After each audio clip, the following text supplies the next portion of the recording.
Está buenísimo. Bueno, hoy vamos a presentar la segunda parte de las clases dictadas por cirugía general. Son varios temas. El primero que vamos a ver es de suturas quirúrgicas. Bueno, ¿por qué es importante conocer las suturas quirúrgicas? Porque al conocer los distintos tipos de suturas vamos a poder seleccionar el material que sea más apropiado y de esta forma minimizar lo que es el riesgo de invasión microbiana, minimizar la lesión e isquemia de los tejidos, maximizar la aproximación de estos y su curación y ofrecer los mejores beneficios estéticos. Primero, un par de conceptos. ¿Qué es una sutura? Hablamos de cualquier hilo de material que sea utilizado para ligar los vasos sanguíneos o aproximar los tejidos. Es decir, sutura es igual a hilos. Ahora, cuando hablamos de suturar, hablamos de aplicar la tensión adecuada para afrontar los tejidos sin isquemizarlos, como dijimos anteriormente, y sin dañarlos. A mayor tensión va a haber mayor posibilidad de isquemia e infección y por otro lado peor cicatrización. Y hay que colocar el mínimo número de puntos que consiga una buena aproximación de los bordes y elimine los espacios muertos. Entonces, ahora vamos a hablar un poco de lo que son las agujas quirúrgicas. Las agujas quirúrgicas vamos a ver que hay distintas formas y son elementos de precisión compuestas de acero inoxidable y son fuertes y sólidas. Como dije, hay distintos tipos. Hay algunas que son con mango, su uso es restringido, requieren ser afiladas, no se utilizan en zonas delicadas y se rompen con facilidad. La realidad es que no se utilizan mucho. Después tenemos las agujas sin mango o simples, que su manejo es a mano y vienen con puntas triangulares o con punta redonda. Y según el tamaño van a tener distinta numeración. Después tenemos las agujas sin mango o simples, que son aquellas curvas, que al ser curvas van a requerir portaagujas, a diferencia de las rectas, que no requieren instrumental.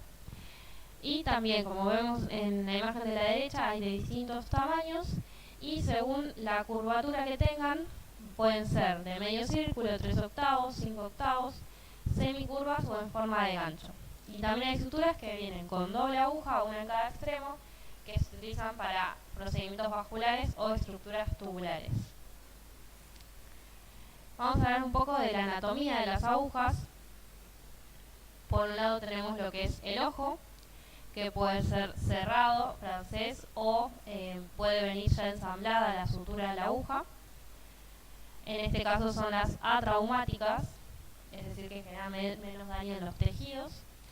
Con respecto al cuerpo, vamos a tener por un lado la curvatura, que es lo que hablábamos de los distintos grados de círculos, de los distintos octavos y cuartos.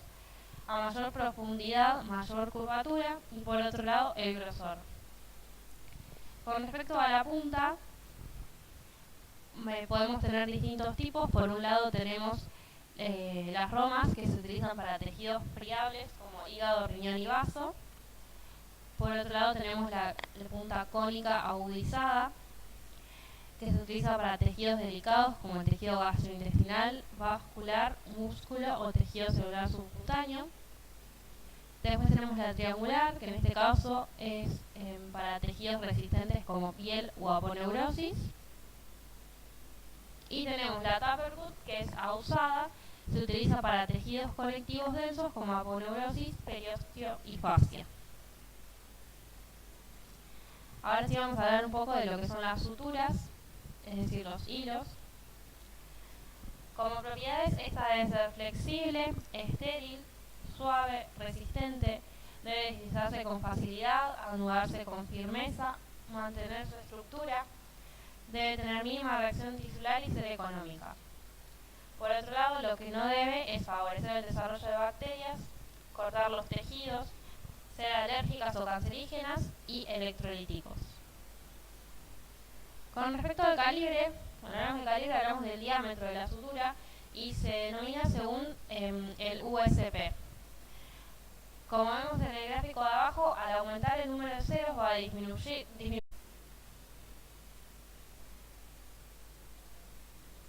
Ahora pueden escucharme los de mí. Sí. Y a ver, díganme si pueden ver mi pantalla. Sí, bueno, ¿en dónde quedaron? ¿Calibre? ¿Llegaron a escuchar?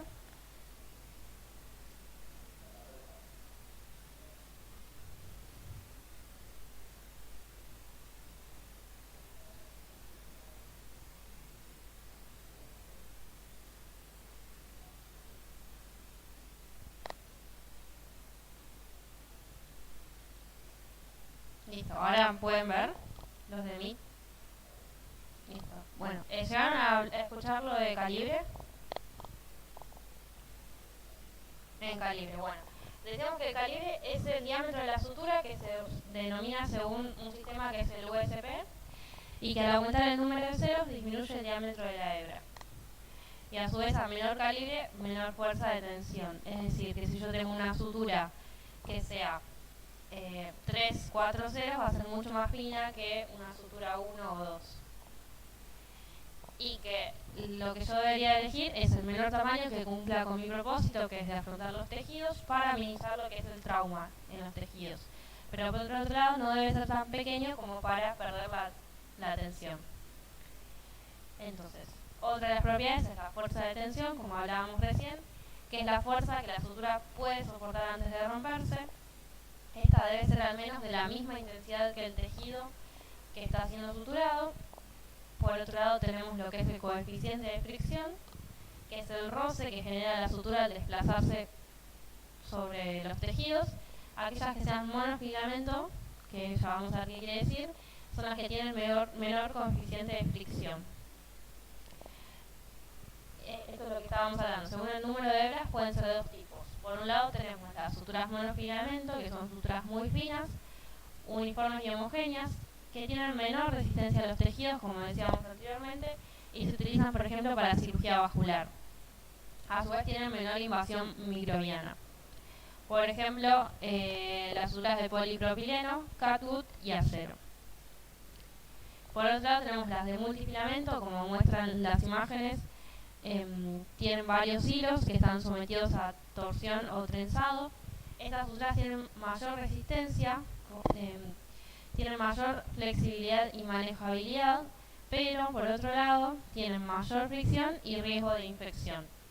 Por ejemplo, el ácido poliglicólico, poliéster y seda.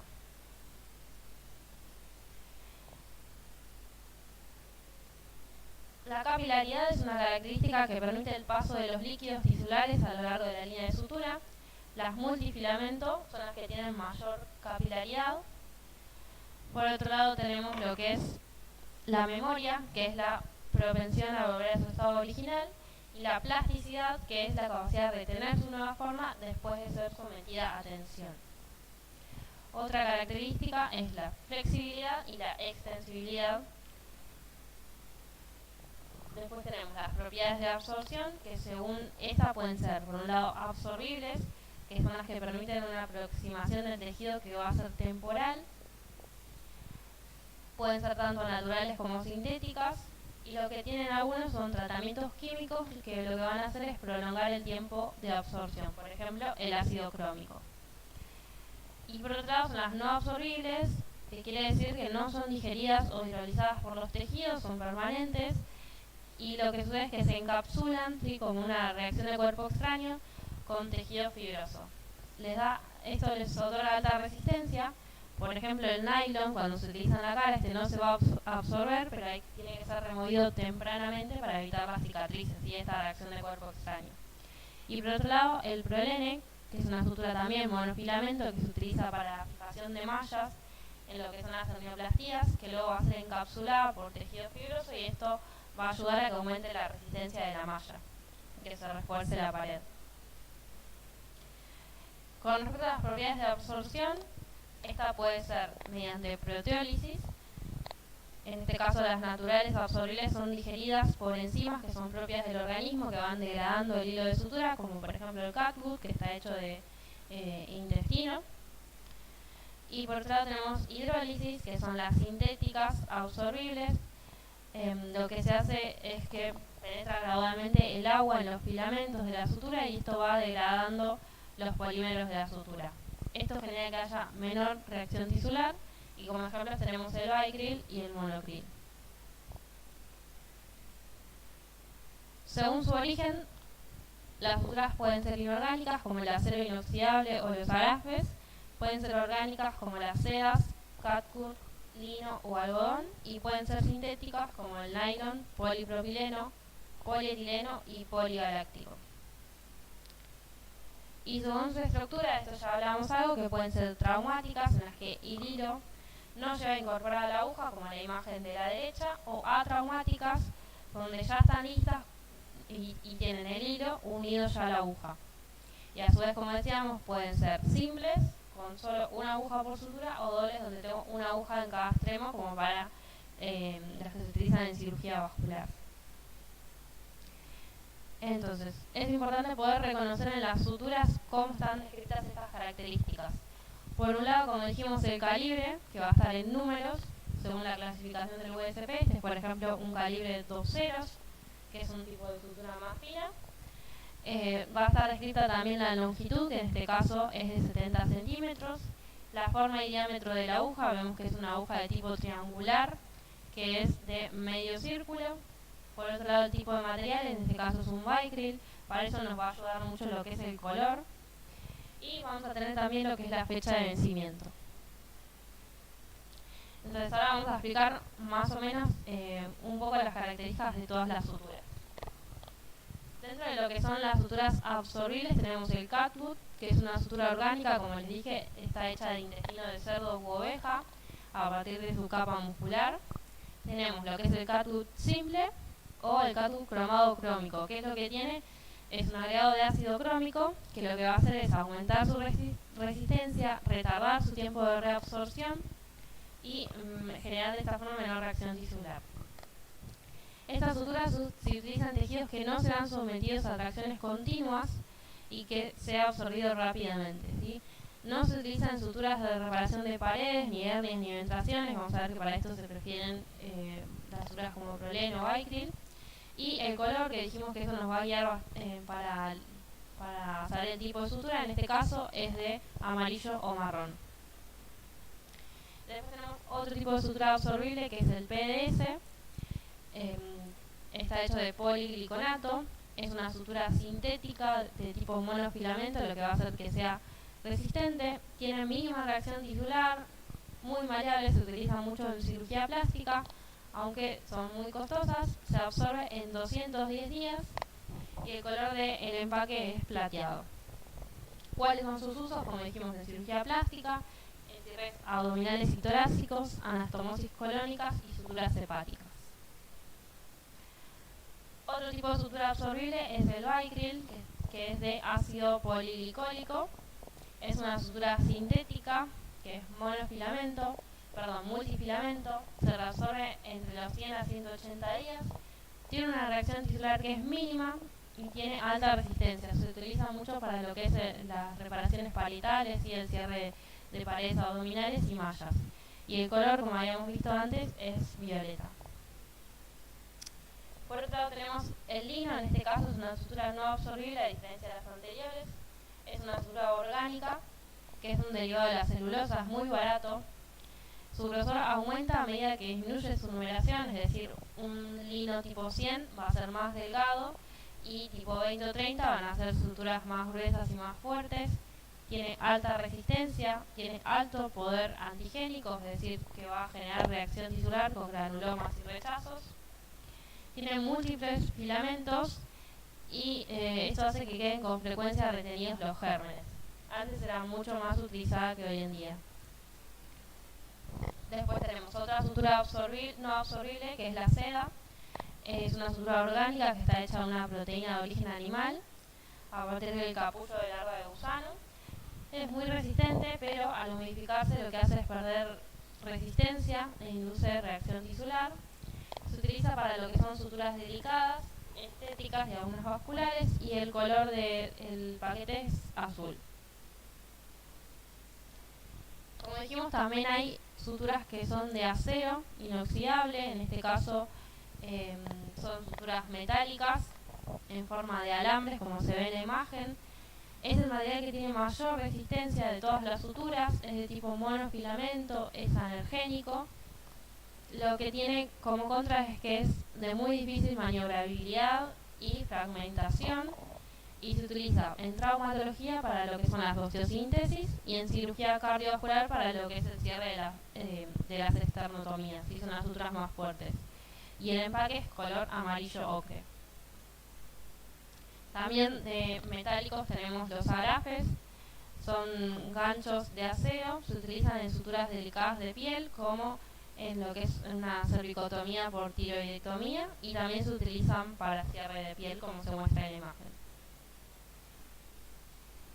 De suturas no absorbibles, el nylon es una sutura muy utilizada, es sintética, monofilamento, tiene menor poder antigénico de infección o rechazo, por eso se utiliza mucho para piel. Es el más resistente luego del acero, es relativamente barato, tiene difícil maniobrabilidad, esto hace que se necesiten varios nudos, no menos de 5, para que no se desanude, y hay que dejar los extremos de 1 centímetro al menos para evitar que se cojan los cabos. El empaque va a ser de color verde y se utiliza mucho, como dije, para piel, microcirugía, oftalmología y cirugía plástica. Otra sutura no absorbible es el prolene, que es de polipropileno, tiene alta resistencia, es muy maniobrable. Esta sutura es impermeable al agua, no tiene reacción biológica y es inerte, pero tiene alto costo. Se utiliza mucho en lo que son cierres parietales, como decíamos antes, el uso de mallas para aprovechar esta fibrosis que se genera a las suturas no absorbibles. Suturas vasculares, que es la sutura que veíamos con 2 agujas, intestinales, y en este caso el empaque es de color azul. Después tenemos lo que son los adhesivos tópicos, que son derivados del ácido cianocrílico. Se utiliza para cierre de heridas con baja tensión, que no requieran, en este caso no requieren suturas, se utiliza solo este adhesivo. Sirve para cubrir la herida, son más estéticas, se utilizan para pediátricos, ¿sí? Lo que es la gotita, mama, abdomen, y su exceso, por otro lado, podría generar cristales que se comporten como cuerpo extraño. Entonces, ¿para qué suturas, para qué tipo de heridas voy a preferirlas? Para las que son poco profundas, con bordes netos, que no sean sangrantes, aquellas que tengan poca tensión tisular, como en el mentón, frente o cuero cabelludo, y obviamente que no tengan signos de infección, porque lo que voy a hacer es cubrir la herida. Hay que evitarla en lo que son lesiones por mordeduras, que ya vamos a ver más adelante, en lo que sean mucosas, alguna sensibilidad a los componentes o regiones de gran movilidad como las articulaciones. Por otro lado tenemos unas suturas más nuevas que son las barbadas, que pueden ser tanto absorbibles como no absorbibles. Lo que tienen estas suturas, como se muestra en la imagen, son barbas en sentido helicoidal, son cortes laterales. A pesar de esto, la fuerza tensil se dice que es comparable a su equivalente sin barbar. En este caso, lo que se elimina es la necesidad de nudos y sus complicaciones, ¿sí? O sea, yo paso la sutura y queda de alguna forma trabada. Esto hace de que no necesite nudos, que esto lleve menor tiempo, se mantiene la tensión, al igual que las suturas continuas. Tiene mayor eficiencia en lo que es el cierre de heridas y tiene un diseño que es bidireccional, es decir, que 2 personas pueden estar cerrando al mismo tiempo.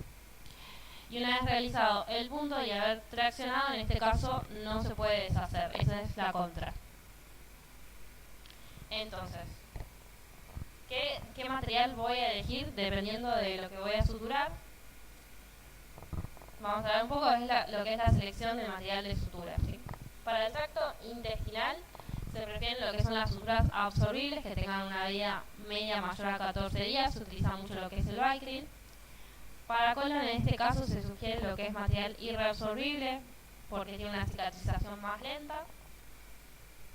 Con respecto al estómago, también suturas absorbibles, con vida media mayor a 21 días, Vicryl y Monocril. También pueden utilizarse irreabsorbibles, y la máxima adhesión en este caso se logra a los 15 a 21 días. Por otro lado, en vaso, hígado y riñón, recordemos que estos son órganos friables, Se utilizan suturas también absorbibles. Hay que considerar la ligadura de vasos y conductos. Y el proceso fibroso regenerativo de las cápsulas se consigue en 7 a 10 días. Con respecto al peritoneo, se utilizan suturas reabsorbibles también, Vicryl o monocryl. Este puede no ser reparado y el proceso de reperitonización se consigue en 48 horas. Con respecto al músculo también, material reabsorbible, Vicryl y monocryl. Como les dije, el Vicryl es muy utilizado. No hay que realizar un cierre hermético para evitar lesiones isquémicas. Con respecto a la fascia poneurótica, tiene una cicatrización más lenta.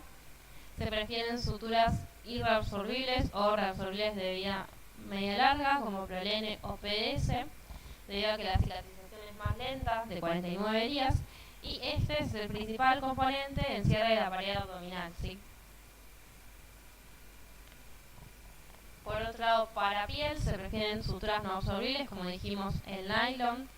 Hay que considerar el uso de adhesivos tisulares, como decíamos anteriormente, y la cicatrización se consigue en 6 a 10 días, dependiendo del grado de tensión.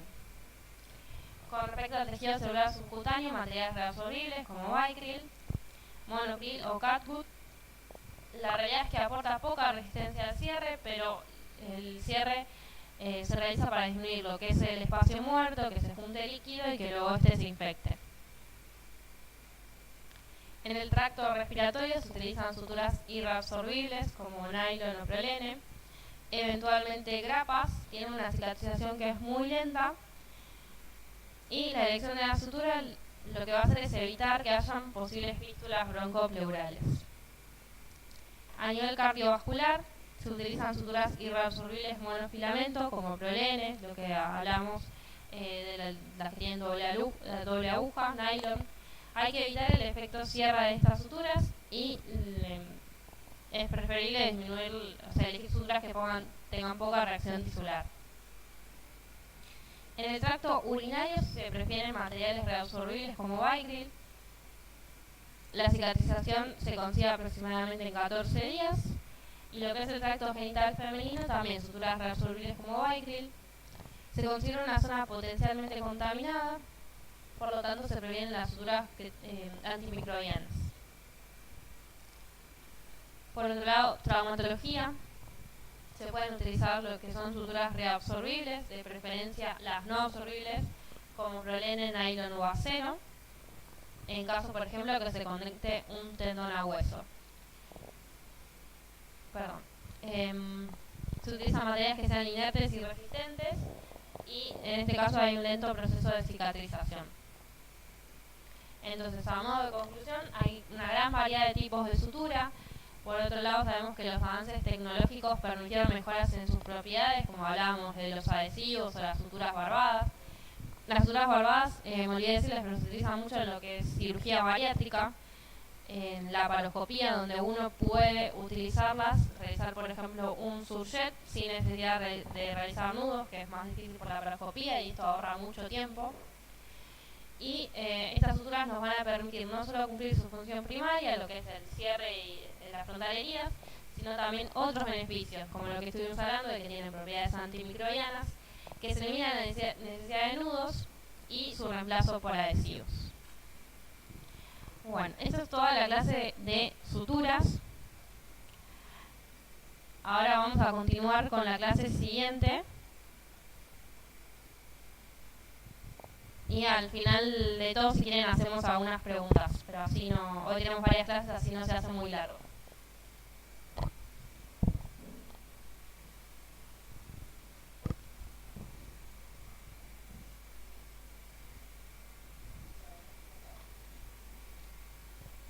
¿Se ve bien ahí? ¿Me escuchan?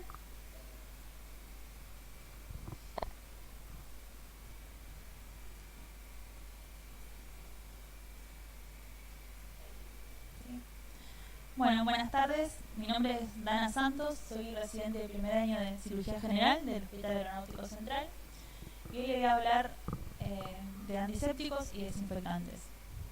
Bueno, para comenzar vamos a dar unas definiciones para tener en cuenta después.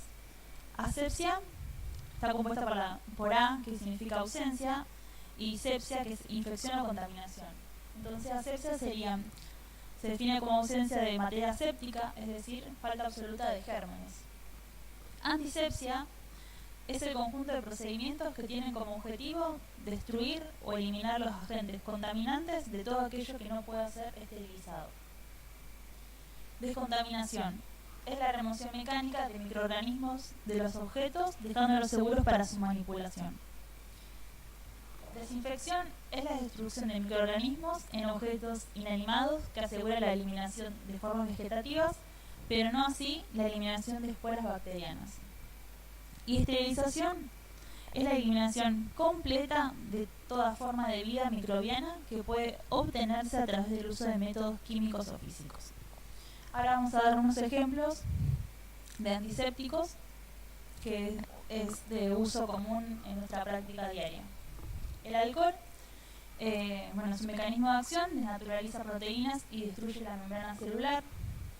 Tiene acción de microorganismos gram positivos, gram negativos, virus y micobacterias, hongos, pero no es expolicida. La mayor actividad bactericida se presenta al 70%, que es el que comúnmente usamos, eliminando el 90% de las bacterias de la piel si se mantiene húmeda durante 2 minutos.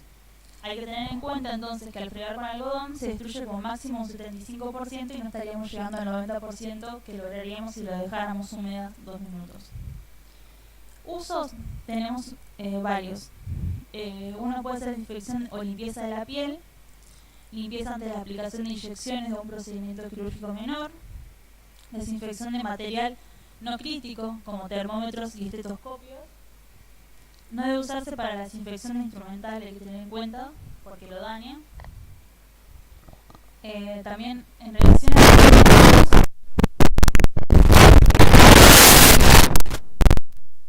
prevenir más eficazmente la transmisión de agentes bacterianos que el lavado de manos con jabón y agua.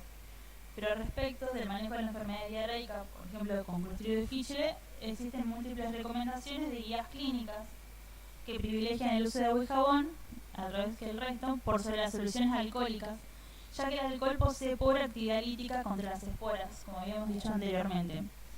Aún así, pese a estos estudios, los resultados clínicos en sí, no hay una gran diferencia en relación a la transmisión de la enfermedad. Otra cosa a acotar es que no tiene acción residual, por lo que no sería apto para procedimientos largos, y benéfico es que tiene un rápido inicio de acción, por lo que sí lo usaríamos, como dijimos antes, para realizar inyecciones o procedimientos quirúrgicos menores. Efectos adversos: genera sequedad de piel, irritación, y como precaución es que hay que dejar evaporar completamente si se van a usar en electrocirugía o cirugía con láser. También tener en cuenta que tiene inactivación con materia orgánica, como otros componentes que después veremos. Clorhexidina, el mecanismo de acción lo genera por lisis de membrana celular, precipita proteínas y ácidos nucleicos. Su espectro de acción tiene un efecto bactericida intermedio, ampliamente activa contra bacterias gram positivas, células más sensibles, gram negativas, anaerobias, facultativas y aerobias, y en menor medida contra hongos y levaduras. Tiene escasa actividad contra micobacterias en tuberculosis, siendo bacteriostático, y tampoco es expolicida. El tiempo de inicio de acción de la clorhexidina es un nivel también intermedio. En base alcohólica se inicia a los 30 segundos, y si hay que tener en cuenta que si es una zona con vello, puede llegar a tardar hasta 1 hora. Las recomendaciones de los diversos fabricantes es esperar 3 minutos previo al inicio del procedimiento invasor. Una de las ventajas de la clorhexidina respecto a la iodopovidona que vamos a ver después es que tiene gran adhesividad a la piel y la absorción también es mínima por esta, y a diferencia de la iodopovidona tiene una mayor actividad post aplicación. La inactivación es elevada, hay que tener en cuenta también, se inactiva con jabones y otros materiales aniónicos, como bicarbonatos, cloruros y fosfatos, y efectos adversos es ototóxica, genera dermatitis y queratitis, si se aplica en la zona. Bueno, esto voy a resaltar que hay que tener en cuenta que presenta actividad residual de hasta 6 horas en comparación de la iodopovidona, que es de 4 horas como máximo. En el mercado hay distintos tipos de clorhexidina que se adaptan a los distintos usos que les podemos dar. Tenemos soluciones jabonosas del 2% al 4%, que la utilizamos para lavado de manos quirúrgicos, preparación de piel previa a procedimientos invasivos como inserción de catéteres vasculares o cirugías, baños de pacientes hospitalizados, usuarios de catéter venoso central. Otro tipo es la clorhexidina en base alcohólica al 0,5 o al 2%, que también es para preparación de piel previo a procedimientos invasivos. Tenemos clorhexidina al 1% y alcohol al 61%, que es también para lavado quirúrgico. La clorhexidina tinturada en base acuosa al 2%, también, o la común de base acuosa sin tintura, también es para preparación de la piel previo a cirugías. También hay soluciones orales o en gel, que se utiliza mucho en odontología, y vienen apósitos con geles o esponjas con clorhexidina al 2%, que se utilizan para coberturas de catéteres venosos y cobertura del sitio de inserción de fijadores externos. Bueno, iodopovidona. La iodopovidona, el mecanismo de acción, genera oxidación de proteínas, reduce de manera significativa la infección del sitio quirúrgico. El yodo penetra en la pared celular y genera precipitación de proteínas, como dije anteriormente. Es un iodophoro que está compuesto por un polímero que es la povidona. La povidona se utiliza para generar aumento de la solubilidad, liberación prolongada y disminuye la irritación de la piel que es generada por el yodo. Tiene acción contra gram positivos, gram negativos, virus, micobacterias y hongos, y tampoco es espolicida. Su velocidad de acción es intermedia, hay que esperar que seque, hay que tener en cuenta al colocarlo, esperar que seque para iniciar la incisión. Usos: preparación del sitio quirúrgico, previo a la cirugía para la prevención de infección del mismo, y como dijimos, tiene menor efecto residual que la clorhexidina, por lo que la elegiríamos primordialmente en caso de alergia a esta, y también en elección de cirugías que involucren mucosas como ojo y oído, que hemos dicho que la clorhexidina era tóxica. También es utilizada para lavado quirúrgico de manos, preparación de la piel para inserción de catéteres venoso central y curación del sitio de inserción. Y como precaución hay que tener en cuenta que presenta inactivación ante la materia orgánica, genera cambio de coloración de la piel, cambio de coloración de instrumentos de plástico o de goma y acción corrosiva sobre instrumentos metálicos. También hay que tener en cuenta que debe ser almacenado en envases plásticos o de vidrio, colorama para proteger de la luz, por lo que no debe ser cambiada de envase para que no perder su acción. Como efectos adversos genera dermatitis y absorción cutánea. Bueno, acá tenemos un cuadro como un resumen. El alcohol, lo utilizamos para punciones venosas, inyecciones intramusculares subcutáneas intradérmicas e higiene de manos con emolientes. Acá hemos dicho que el alcohol es para intervenciones menores. Clorhexidina jabonosa, dijimos higiene de manos para procedimientos invasivos, baño prequirúrgico. La clorhexidina alcohólica, antisepsia quirúrgica y procedimientos invasivos. Y la iodopovidona, antisepsia quirúrgica y antisepsia de piel sana. Hay que tener en cuenta que se absorbe si hay piel en heridas. Bueno, desinfectantes. Los desinfectantes son agentes químicos que destruyen o inhiben el crecimiento de microorganismos patógenos en fase vegetativa o no esporulada sobre superficies o objetos inanimados. A diferencia de los anteriores que se utilizan sobre piel o en personas. Tenemos como ejemplo sustancias cloradas, como el hipoclorito de sodio y la cloramina.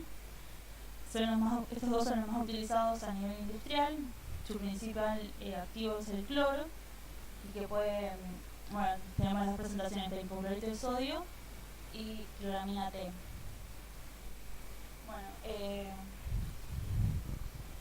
Son ampliamente utilizados para la desinfección de superficies duras, blanqueadores domésticos y pueden utilizarse para desinfectar derrames de sangre que contienen virus del HIV o virus de hepatitis B.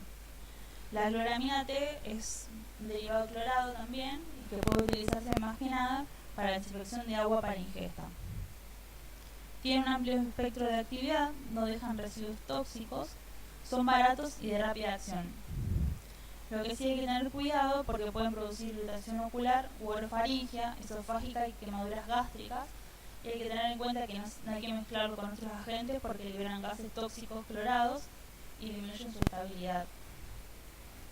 Las indicaciones clínicas son que las soluciones en base a cloro son ampliamente utilizadas en los centros de salud y se pueden usar para la desinfección, como tanto de superficies duras como pisos, mobiliarios, así como residuos especiales antes de su eliminación, máquinas de hemodiálisis, baños, limpieza de chatas, lavamanos, desinfecciones de maniquíes y en derrames de fluidos corporales o sangre.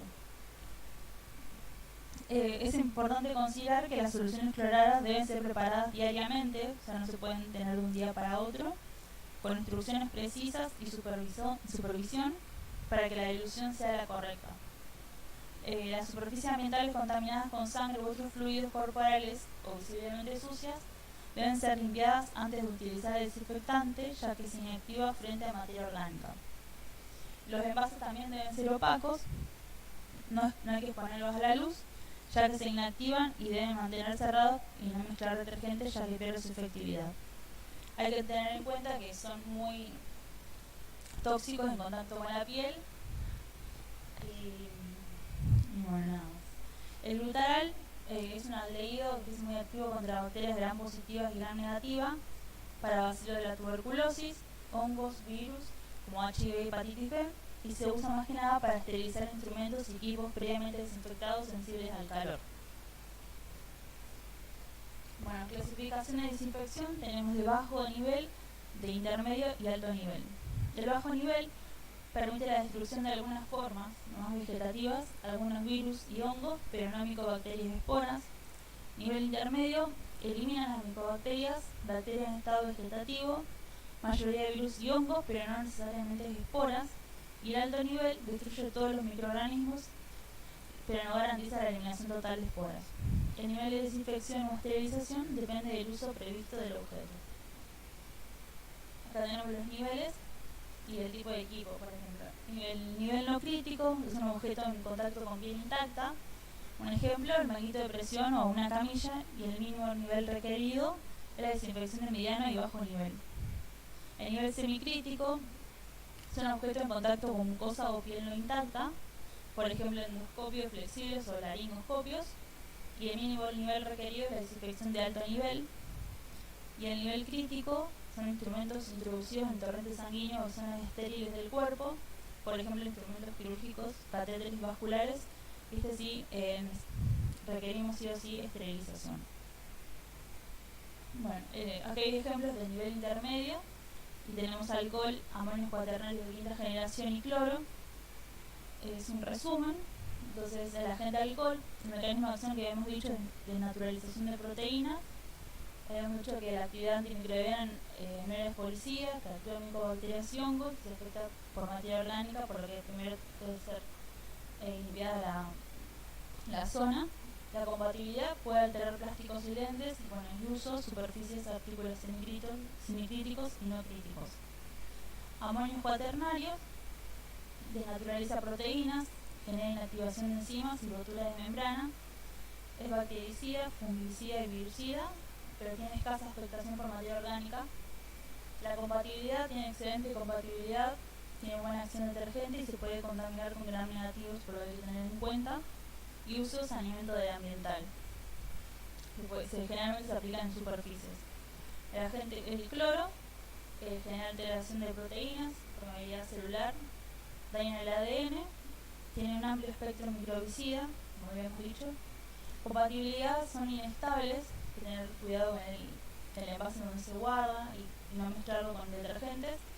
Se inactivan también con materia orgánica, corroe metales y tiene fácil evaporación y es muy irritante. Uso, saneamiento de superficies y artículos no críticos. Bueno, esa es la bibliografía y doy por terminada la charla. Ahora sigue la siguiente clase. Bueno, las preguntas las vemos al último.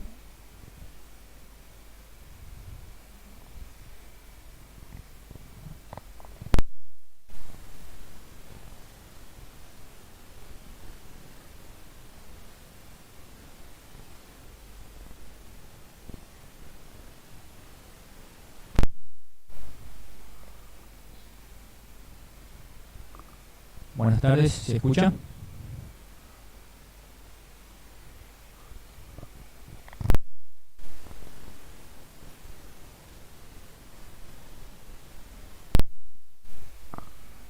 Bueno, mi nombre es Patricio Paredes, soy residente de primer año de Cirugía General y vamos a hablar un poco sobre profilaxis antibiótica.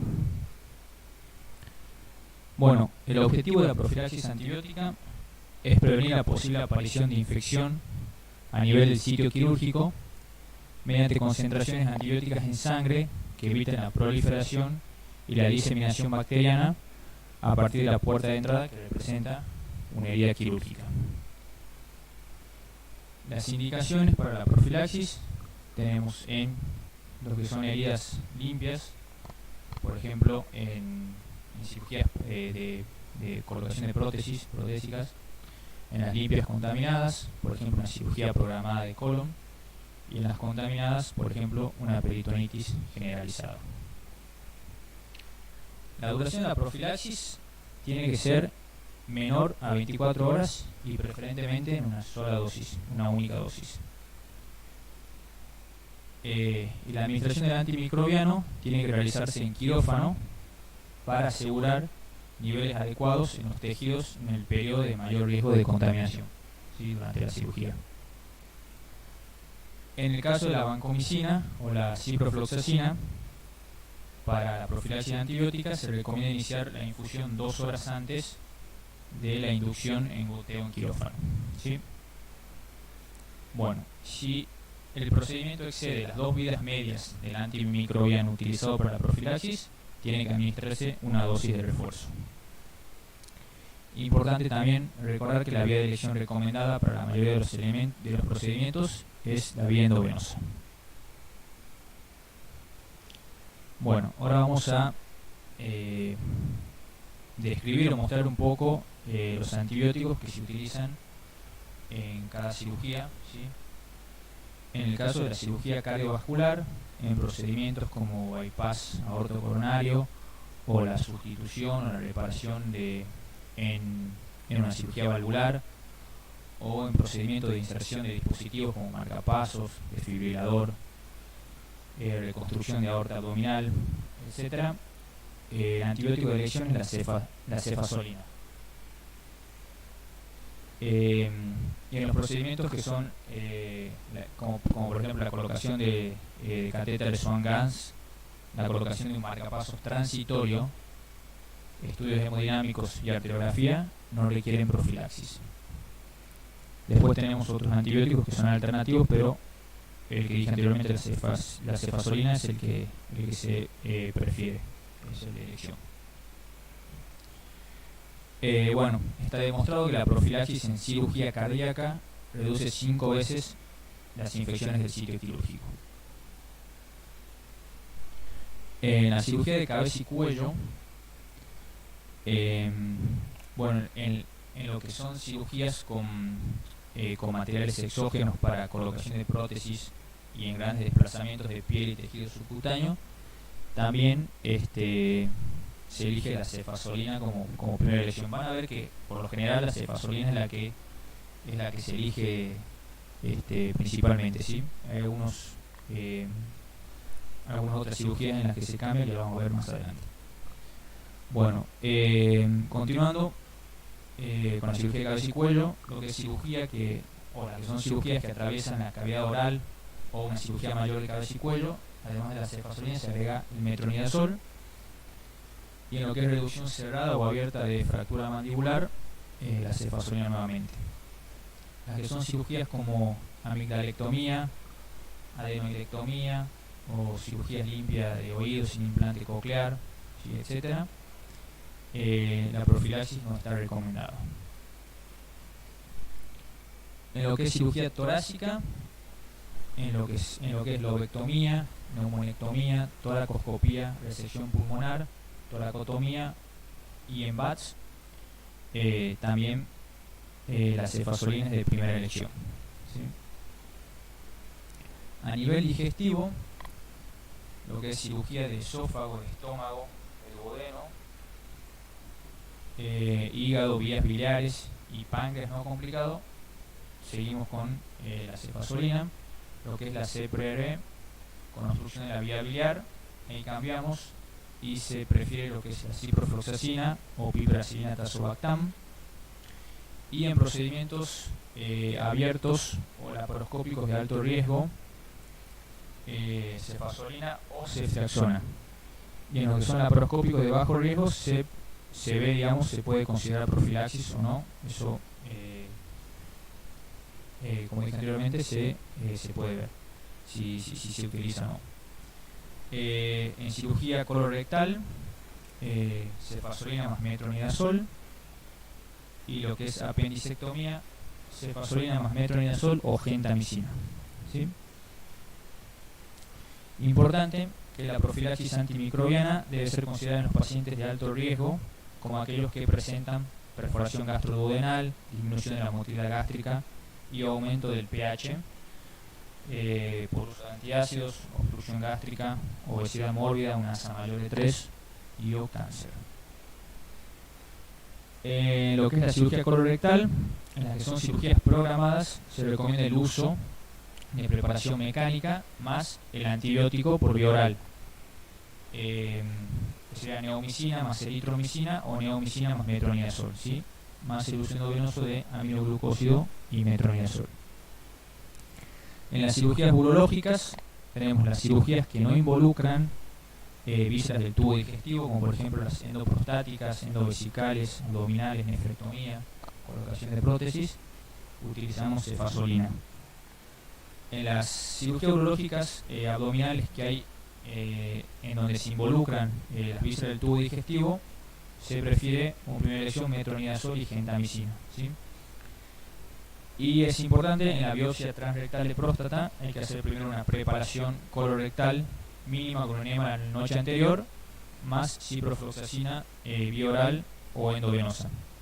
Lo que es resección de tumores endovesicales no se recomienda profilaxis, y en procedimientos urodinámicos ciprofloxacina.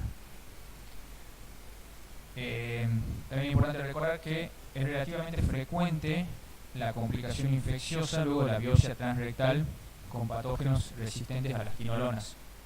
Por eso se debe considerar, de acuerdo a los patrones locales de resistencia, el uso de alternativas como por ejemplo la cefalosporina de tercera generación, la ceftriaxona sería la más usada.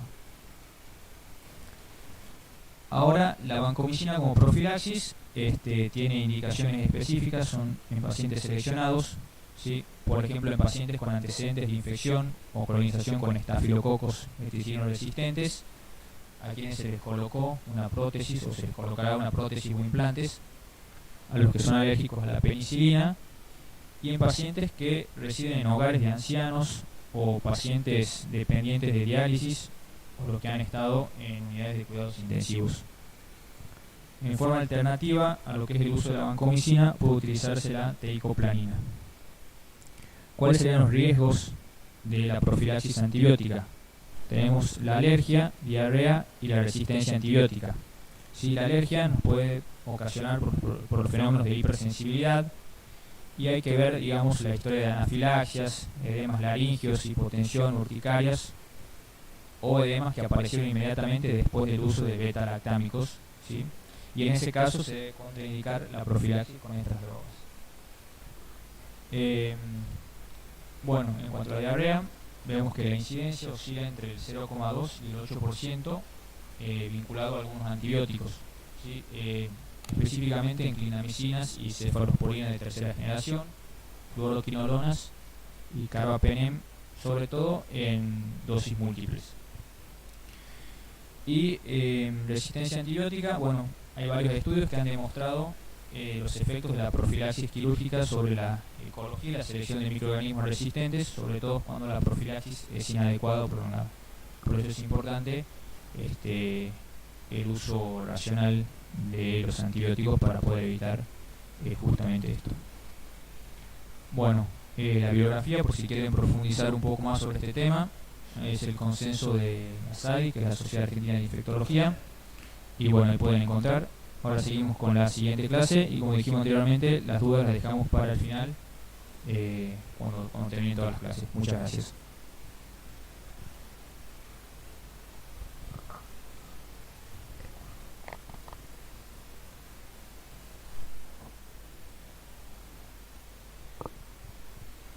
Buenas tardes, no sé si me escuchan.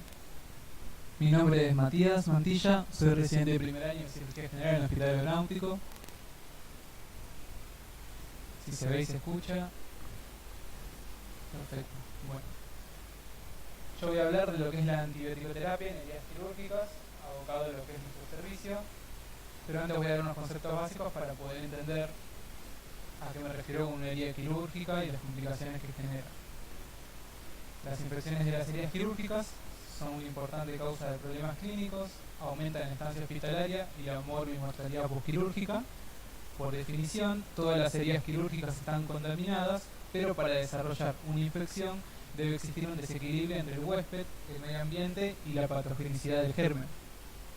Se debe, por lo tanto, realizar un abordaje multimodal que incluye la optimización preoperatoria del paciente, como por ejemplo lo que habló mi compañero de la profilaxis antibiótica, el baño prequirúrgico antes de la cirugía con iodopovidona o clorhexidina, la asepsia y técnica quirúrgica y la quimioprofilaxis antibiótica perioperatoria en el caso de que esté indicada.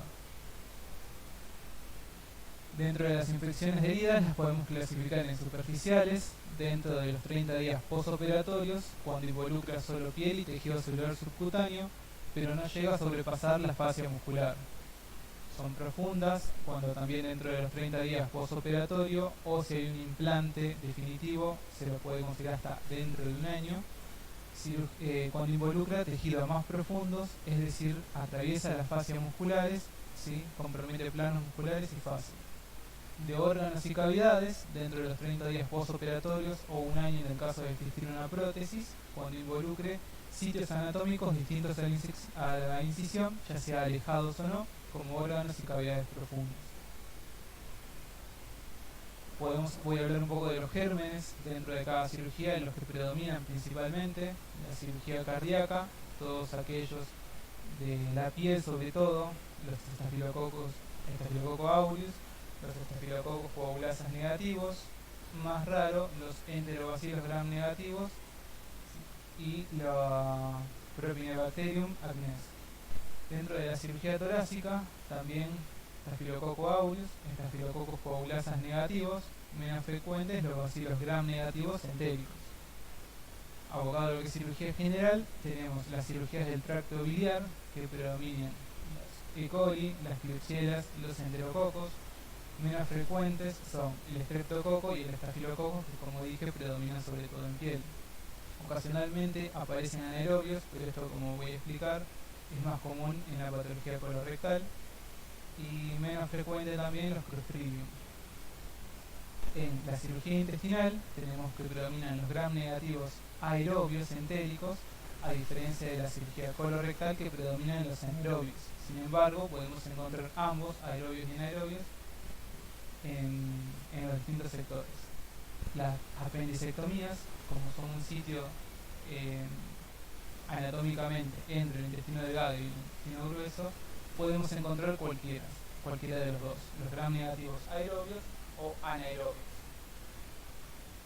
En las hernioplastías, ¿sí? Ya sea con colocación o no de malla, las mastectomías o reintervenciones sobre heridas, vamos a encontrar predominantemente a los de piel, Staphylococcus aureus, Staphylococcus coagulasa negativos, Streptococos y Bacillus gram negativos son raros de encontrar. ¿Cómo debemos manejar una herida y cómo hacer para diagnosticar una infección? Las manifestaciones clínicas son lo primero que debo observar, como la fiebre postoperatoria, los signos de inflamación locales y la circulación espontánea. En la exploración física la presencia del dolor debido al aumento del edema, ¿sí? O la crepitación son sugestivos de infección necrotizante. El manejo de la inicial de la infección de la herida quirúrgica se basa en el diagnóstico mediante, como dije, las manifestaciones clínicas, el examen físico y la exploración de la herida quirúrgica y la toma de muestras. En la mayoría de los casos, los signos locales como dolor, hinchazón, eritema y drenaje purulento proporcionan el diagnóstico más certero.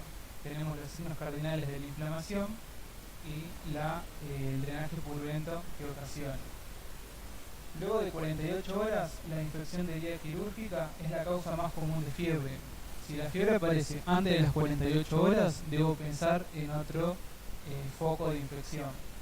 El diagnóstico microbiológico siempre debe iniciarse a la vez que el examen clínico, ¿sí? A partir de muestras tomadas de la adhesión y de los hemocultivos. El tratamiento de las heridas, ¿sí?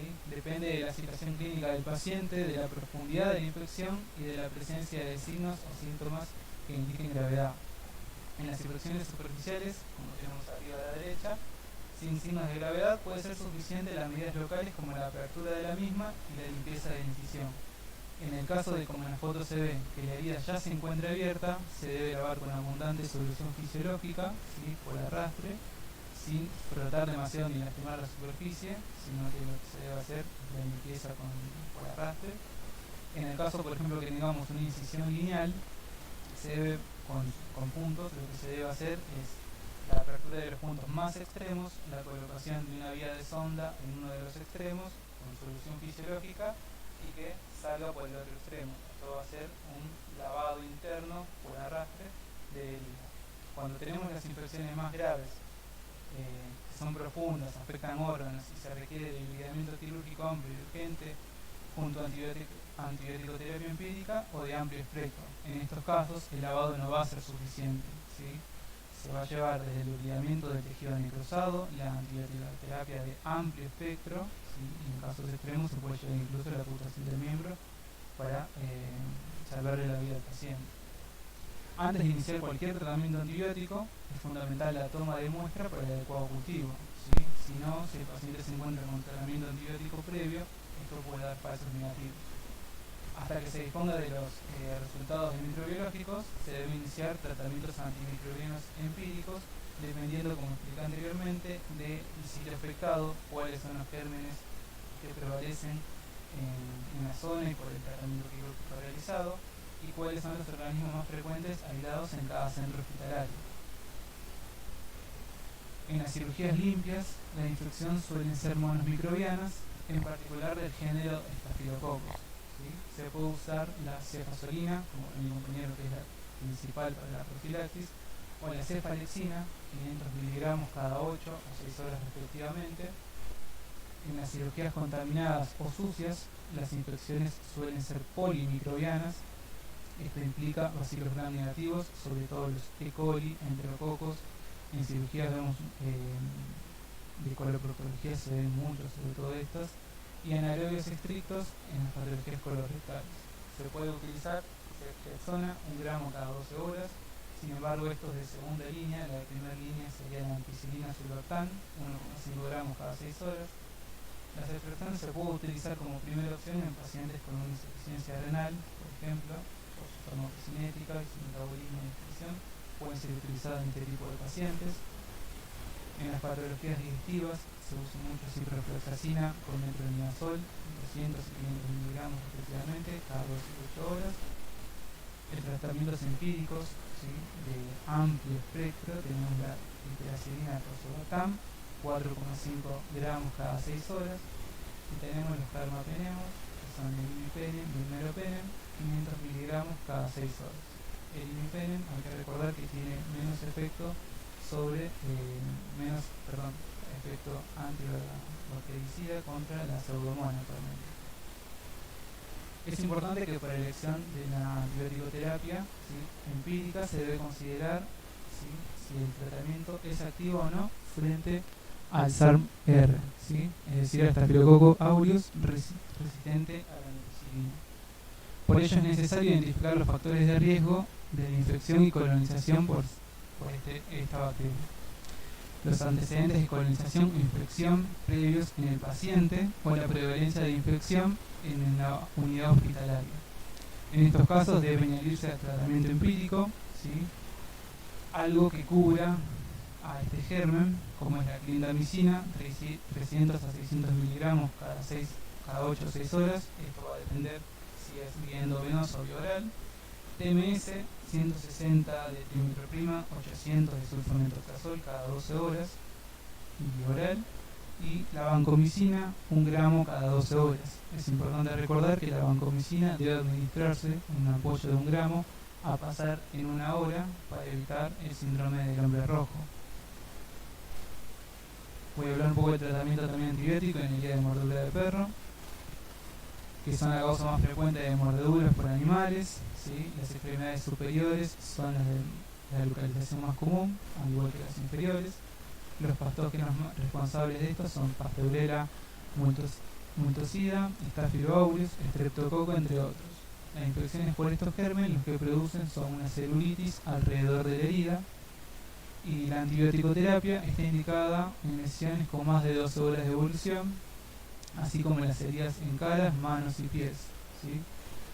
Antes de este tiempo, con el lavado copioso y desinfección con agua y con jabón y lavado con agua por arrastre, sería suficiente. Igual pocas veces se utiliza solamente la limpieza de heridas, sino que también se da un antibiótico.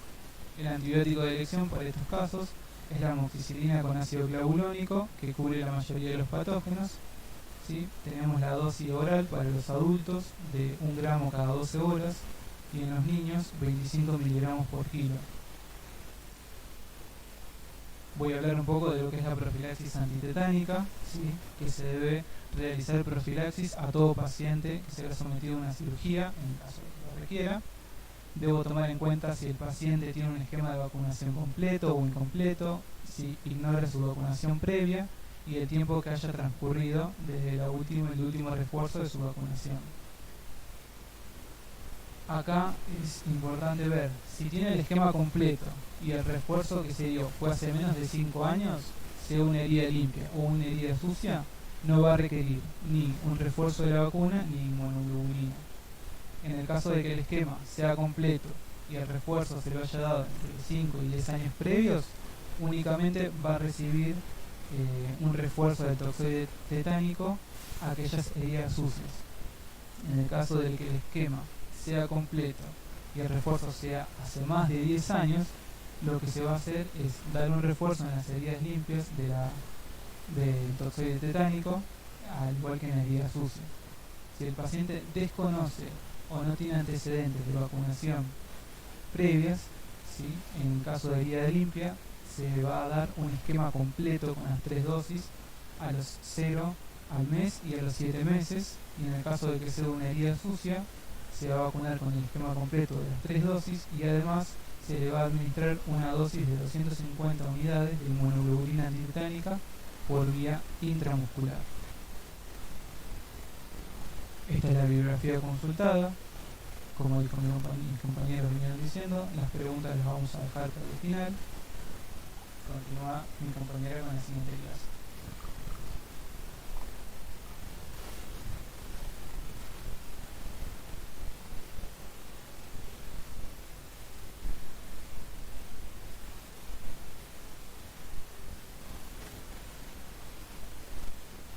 Bueno, nuevamente les habla la doctora Abreu. Vamos a presentar la última clase del día de hoy, que es de heridas por mordeduras y vacuna antirrábica.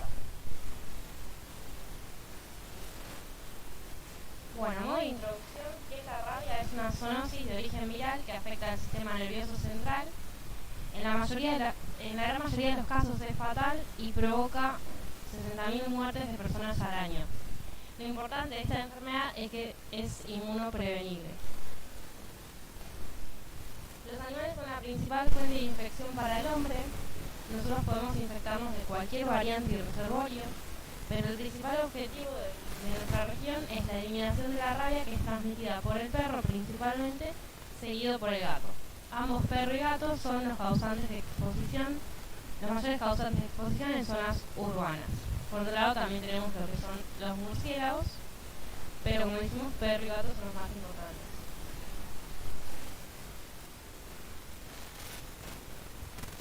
Bueno, en 1976 hubieron 19 fallecidos y el último registro que se tuvo de una muerte por rabia fue en 2008.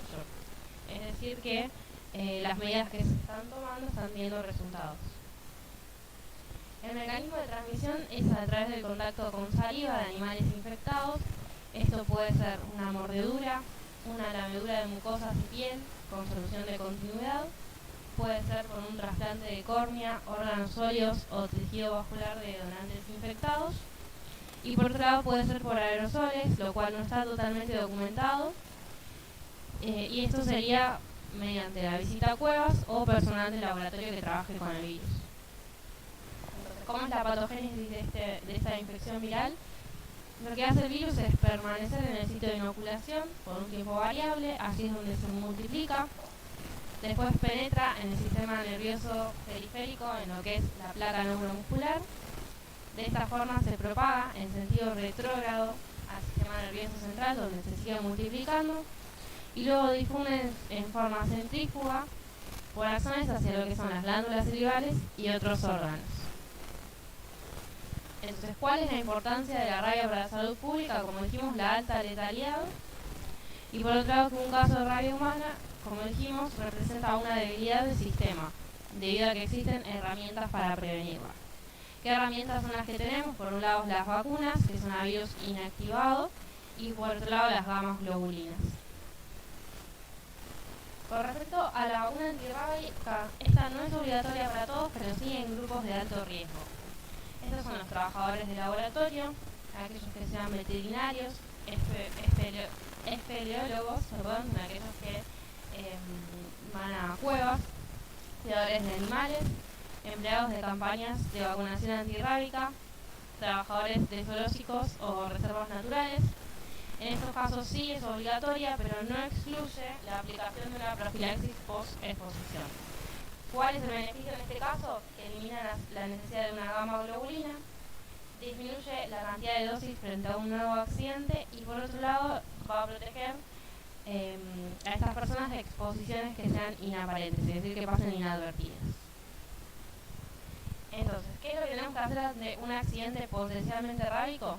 Por un lado vamos a tener el control sobre el caso índice, y esto es sobre el animal, perro o gato, y por otro lado tenemos el control de foco, que sería en las personas en nuestro caso, que es donde vamos a actuar nosotros principalmente como personal de salud.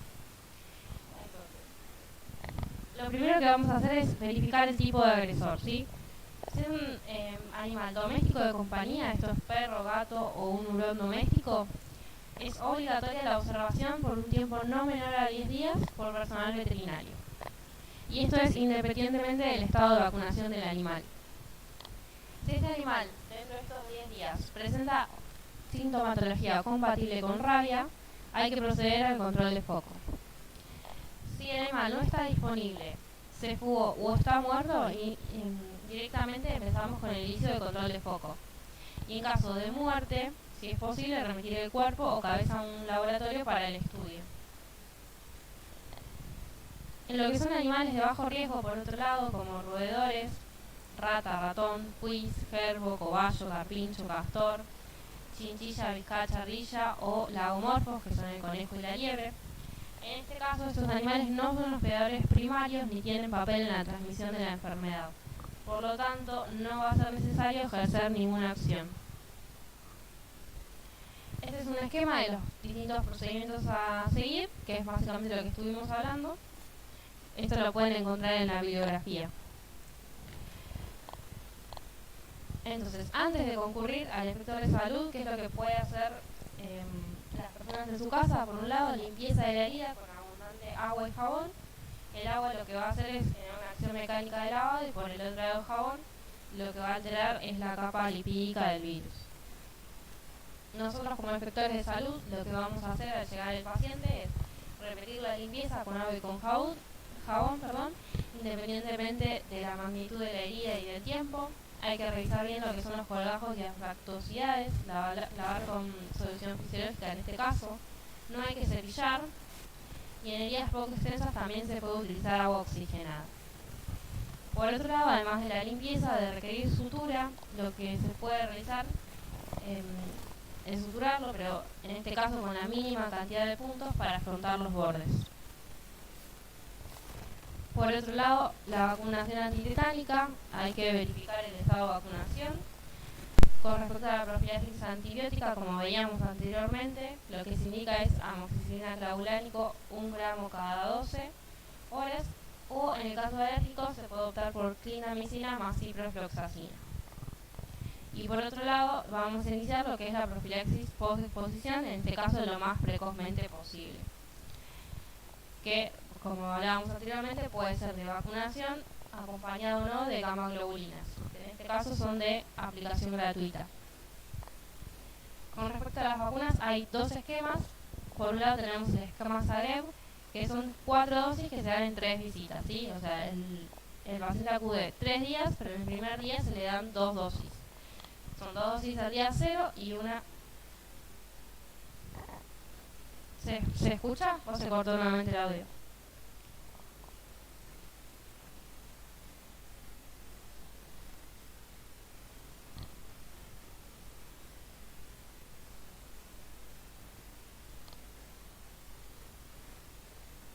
A mí me dicen en mí que se escucha, en YouTube se escucha. Bueno, seguimos entonces.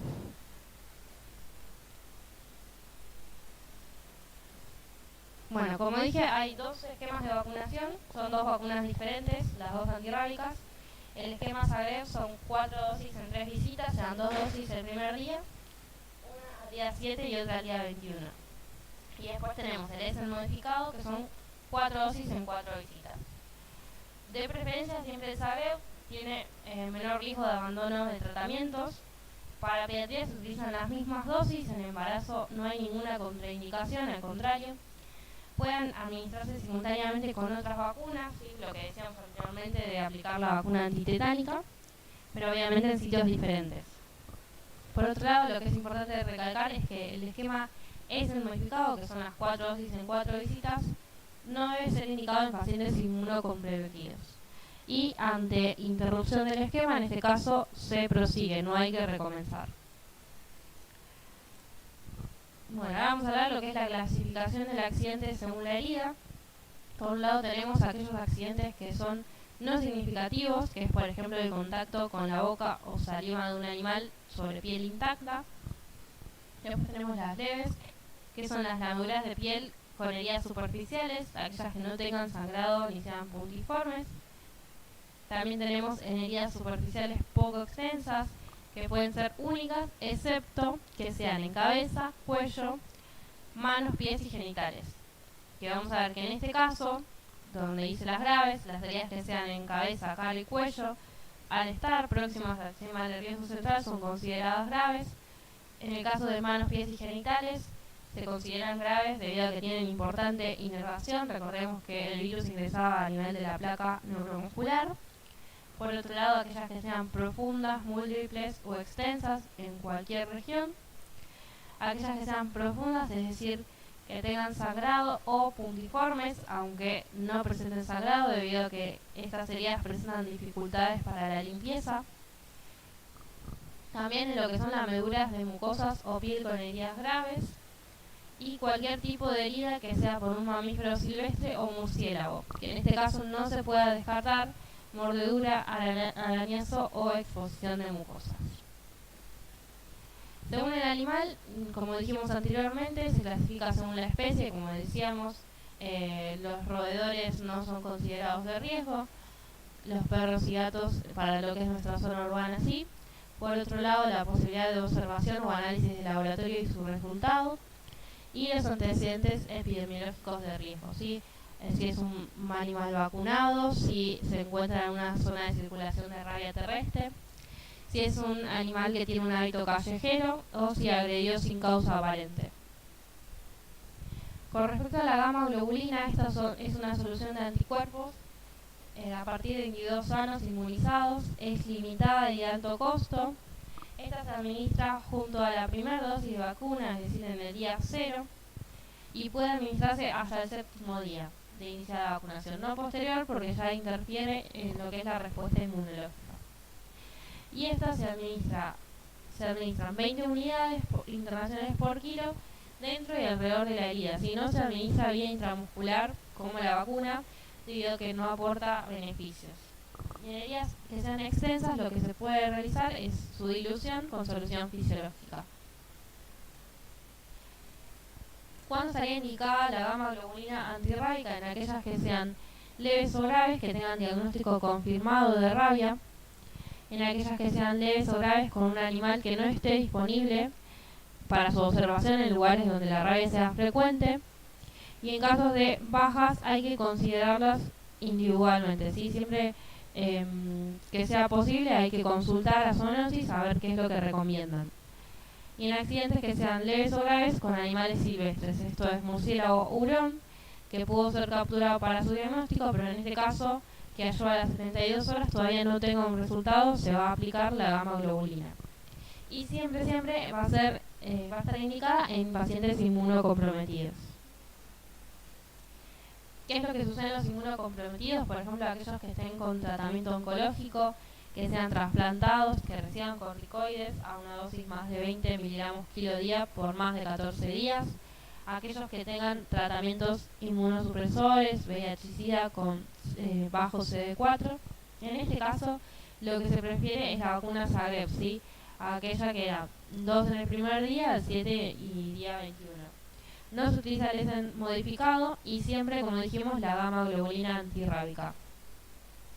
La respuesta a la vacuna en este caso, en este tipo de pacientes, no siempre es adecuada, ¿sí? Y siempre está indicado en ellos, como dice abajo, la titulación de anticuerpos para evaluar la efectividad, es decir, la respuesta a la vacuna. Y esta se va a medir a los 14 a 30 días luego de la última aplicación. La titulación de anticuerpos está indicada en aquellos que sean inmunocomprometidos y aquellos que hayan estado en contacto con un animal positivo. Con respecto a las revacunaciones, ¿qué es lo que sucede ante un nuevo accidente? Depende de si el paciente tiene una profilaxis anterior completa, en este caso se dan solo 2 dosis de refuerzo. Si es incompleta la vacunación que tuvo, se hace un esquema completo. Y si tiene una vacunación previa, no importa si completa o completa, pero fue elaborada en tejido nervioso, es decir, el ESEN, que era el de las 4 dosis en 4 días distintos, tiene que recibir el esquema completo.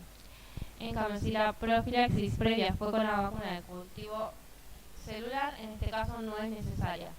Sí, en ninguno comprometido, ¿sí? Y en tejido nervioso, que es el esquema Zagreb, solo si hace más de 10 años que fue la vacunación previa.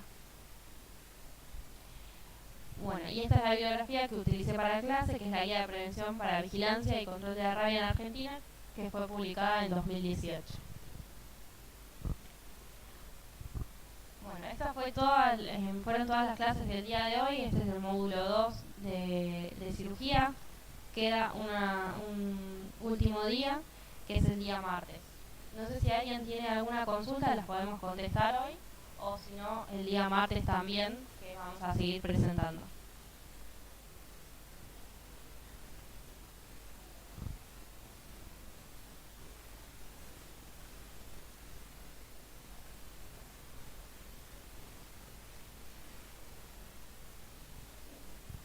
Bueno, creo que no hay ninguna pregunta, así que cualquier cosa, lean los temas, busquen la bibliografía que les sugerimos y en todo caso les respondemos el día martes a las 3 de la tarde.